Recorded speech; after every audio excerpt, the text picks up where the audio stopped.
And we start this kind of session with the question how insider incorporation helps readers and generates revenues through commerce. And I'm very happy to have Breton Fischetti here. He is the Senior Director of Commerce at Business Insider, and he will now deeply dive with us into the question of how to generate revenue while producing great stories. So for the next 20 minutes, the stage is all yours. Thank you. Do I need... You have a clicker there, probably. Oh, here we go. Great. Thank you all for coming. I hope you're having a good afternoon. So, as mentioned, in 2014, we started a team at Insider Inc., which is the parent organization of Business Insider and Insider, to create shopping content. And the goal was to generate revenue while adding value for readers. This topic has come up a couple of times today already. Troy Young from Hearst mentioned it as well. It's very successful for them. And so pretty much every major publisher in the United States is doing this or looking at doing it very soon. And I was up on a stage very similar to this 2 years ago, talking about the same thing that I still work on now, which is Insider Picks. So why am I here talking about the same thing? Well, we have 2 more years of data, but also it's gone mainstream. So in addition to many other publishers trying to dip their toes into this, it's also been something that the New York Times has gotten involved with. The biggest, I think, news in this space was when they acquired Wirecutter for $30 million. It's not the only acquisition, but it's certainly a big name buying another big name within this space. And so the revenue model is still affiliate marketing. And just as a quick primer, what that actually is operationally is you would find an interesting story on one of our websites, in this case about an ergonomic computer mouse that looks very strange. You would be very interested in it, click and read the story. And because the story is great and it convinces you that this item solves a problem that you have in your life, you're compelled to buy it. We can put a link at the bottom of every story where you can go through to the store, in this case Amazon, and make the actual purchase. When this happens, the retail company involved will pay us a percentage of the sale generated.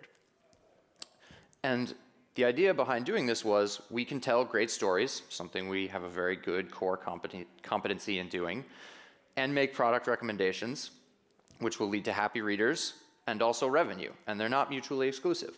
So when we looked at how we wanted to start this, we started with the audience because it's service journalism, and what we want to be doing is recommending products and thinking about the things that people who read our site every day are also going to be interested in. Our audience happens to be young, educated, with some disposable income. So we thought, what would they want to buy?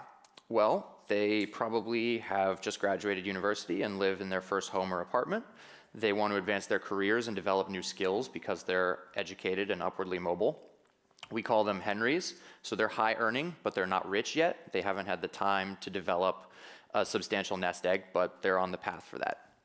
And they're obsessed with value. And value in this case means 2 things. When is it the right time to buy something that's more expensive? Buy less, buy better, higher quality, lasts longer, etc. But also, when is it the right time to buy something that's cheaper because it's almost as good as the more expensive version? A good example of this would be earbuds. They make earbuds that cost $300 or more, but the average person's probably not going to get $300 worth of value out of that. The same item costing $25 or $30 is going to do the same job. Whereas a pair of nice shoes will last you 10 years versus a cheap pair lasting you only 5. So at what point does it make more sense to buy more? At what point does it make sense to buy less? And that's what we thought we would do. So we hired people who are passionate product experts. You have these people in your lives. They're the person you go to when you want a recommendation for something. And we put our readers first. We looked at what they wanted, and we've served it to them in a way that we think is authentic and accountable. And we've let revenue follow, which it has. And the other thing is that we want to be very clear about what we're doing because we think that that's part of the business model. The integrity of our reviews is essential to our success. The first thing that anybody sees when they come into one of our stories is this disclosure, which is very clear. We write about stuff we think you'll like. If you buy it, we'll make money. And what we've discovered is, first of all, people still buy things even though they've seen that it's good for us and them. If we don't put our readers first, it won't work because we don't make money when products are returned. So the only incentive that we have are to talk about the best products because those are the ones that will have the highest likelihood of being kept. In addition to that, if somebody has a negative experience with one of our recommendations, even if they don't return the product, we've lost their trust. And their trust is the only reason we can succeed. So it's more important to focus on small wins over time than it is to try and make a quick buck. And there's a real value for this. It's the concept of service journalism. And it's because shopping is moving online at a very fast rate. And not only is the transactional experience moving online, but the companies are also. So you have this wave of companies that don't even have brick and mortar stores. You can't buy the products anywhere in person before you can feel or see or touch them. And so that's what our job is to do, is to take the uncertainty out of buying something online and then having a box show up at your door. We can review the products first, we can balance the pros and cons, we can justify the cost, and then the person who actually buys it is far more certain about what they're going to get when it shows up versus just whatever's in this box. And it's just because we have the resources to do the hard work so that we can save our readers time, which is a service they appreciate. This is our revenues by quarter. It's grown 100% year over year for 3 years. It's clearly something that we want to continue investing in. It comes from a diverse range of traffic sources, although search being the most important because it's people actively looking for things and recommendations for things. What's interesting to note about these stories, though, is that they have a long-term value. It's not just that they go up and people see them and we share them on Facebook or in our email newsletter, but also that over time they continue to be discovered by people browsing our site casually or searching for very specific things. So it's not just that you create this story once, it makes money the next day, and then you move on. You build up a reservoir of valuable content over time. And this chart is almost 3 years old and still, on average, each story is making money. One other thing to note, these are fixed costs, because once you produce the story, it's a little bit of resources to update it, but it's there. This is gross retail sales value, so this is the amount of sales we've generated for our retail partners. It's in the tens of millions. And so you've seen what it looks like for us, how the revenue works, but what does it actually look like in terms of the content itself? As I said, it's a reflection of our audience, and what they like are things that are new and interesting as it pertains to the technology of the world. So I personally have a terrible phone battery. I'm always looking for charging resources. I don't own a dog, but vet-approved food tailored to my dog's specific needs sounds like something that my dog would like. Sleep is a really big category for us because it falls into the element of productivity, which we know our audience cares a lot about. If you can get better sleep, more efficient sleep, you'll be a smarter, well-rested, more successful person. So we find that sheets, pillows, and mattresses are a very, very big category for us. And we also want to do hands-on reviews and comparisons. So when there are competitive products, we want to help our audience figure out which one is going to be better for them. Roku versus Amazon Fire, there are pros and cons to each, and all we want to do is present an independent case and let people decide which scenario is better suited for them. Same thing with these Everlane jeans. Everlane is a company that doesn't have a store, so the uncertainty of buying a new pair of pants is something that we want to try to solve for. Buying guides specifically, in categories where there is a lot of competition, we want to bubble up the stuff that we think is the best and save people the time from having to read 10 or 15 different articles to come to the same conclusion we did. Since we are a media company that got started by covering Silicon Alley and startups, entrepreneurship is a big topic, so I thought this was interesting. Both the most successful businesses from Shark Tank and also ones that were not funded but are still doing very well. And we also want to get specific. So we noticed that a lot of our audience overlaps with Amazon Prime subscriptions. And so we've created a subset of content specifically aimed at serving that. So we can go niche within our content offering. And we find that despite the fact that we specify within the headline that this is only available for Amazon Prime, enough people use and act on these resources that it's useful for us. And as a Prime subscriber, they are rolling out new features all the time, and I can barely keep track of them. So this is a great resource for me too. And then during the holiday season, Q4, when a lot of people are shopping, the most important thing we do is we try to sift through as much of it as we possibly can, as quickly as possible, when we know that people are going to be shopping a lot. So this was all in one day. That's all fleshed out, and we've got a very efficient operation for continuing to grow that. And then I thought I would share a little bit about some of our new projects.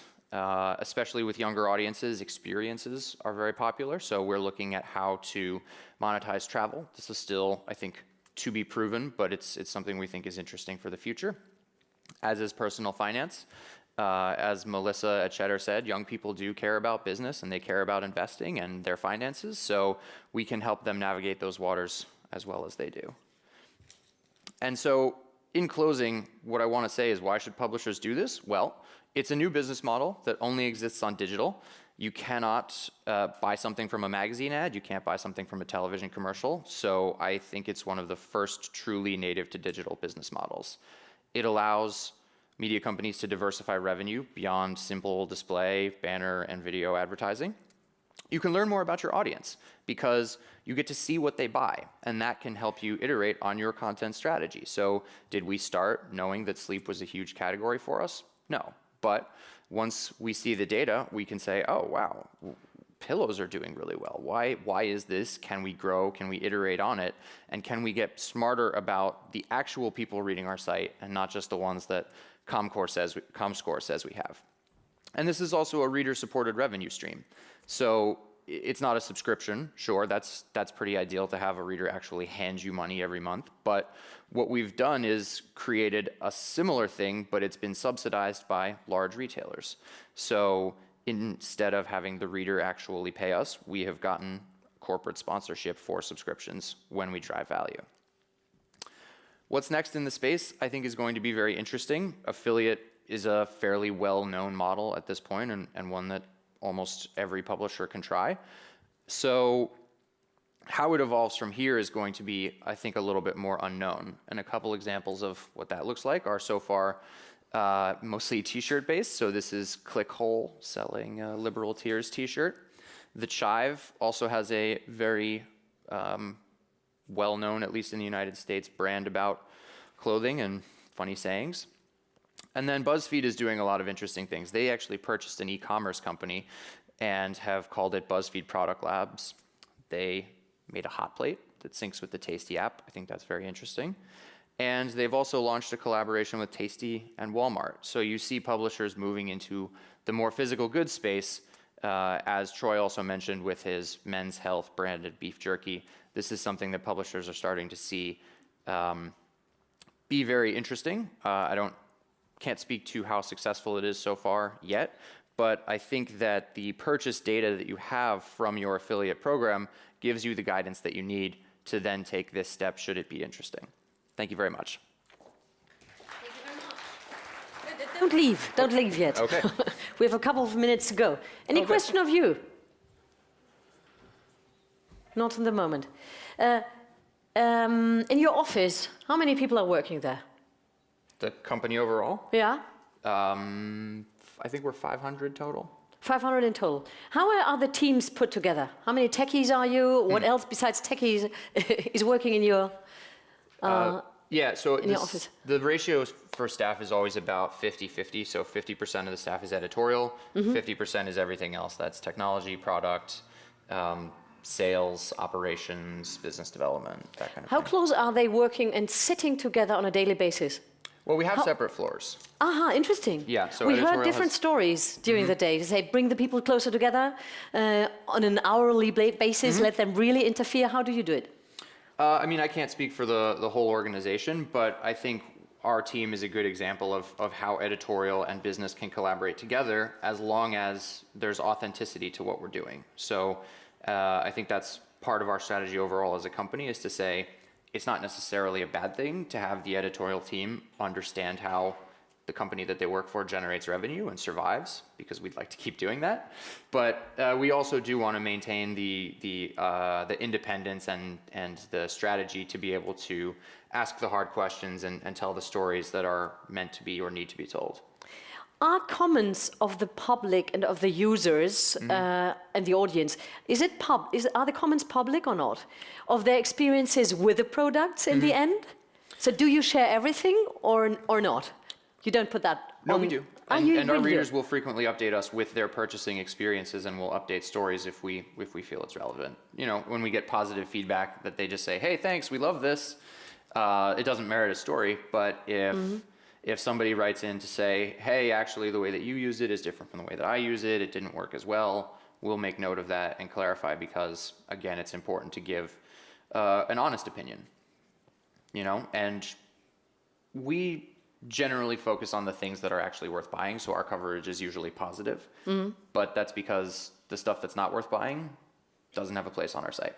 It's interesting because you're curating in a way almost everything, anything, experiences. So it's really, what would be the next step in your relationships with the audience? That's a good question. I don't know. Okay, thank you very much. Thank you. Breton, thank you.